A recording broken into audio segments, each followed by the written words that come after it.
brouillard semble se dissiper. Une semaine après sa nomination, Michel Barnier annonce un gouvernement pour la semaine prochaine. L'entourage du Premier ministre, lui, se veut plus prudent sur le calendrier. Mais ce qui est sûr, c'est que ces consultations avancent. Prochaine étape aujourd'hui à Annecy, en Haute-Savoie, avec les parlementaires LR qui ont officialisé hier leur intention d'entrer au gouvernement. En début de semaine, l'hôte de Matignon avait également rencontré les 3 formations macronistes. Et le moins qu'on puisse dire, Arthur Delaborde, c'est qu'il file le parfait amour avec le groupe Horizon et son leader Édouard Philippe.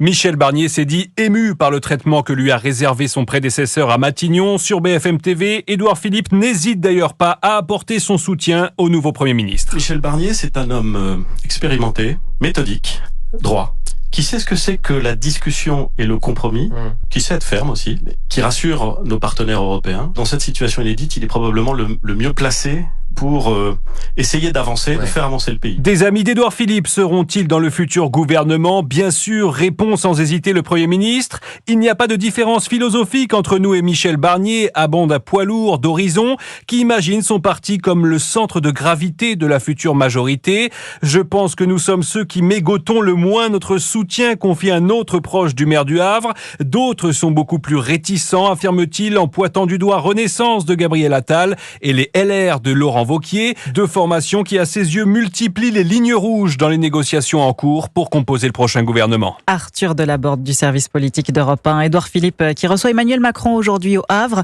Des retrouvailles tendues. Le chef de l'État n'a, semble-t-il, pas apprécié la déclaration de candidature de son ancien Premier ministre pour la prochaine présidentielle en pleine crise politique. Les 2 hommes commémoreront aujourd'hui les 80 ans de la libération du Havre.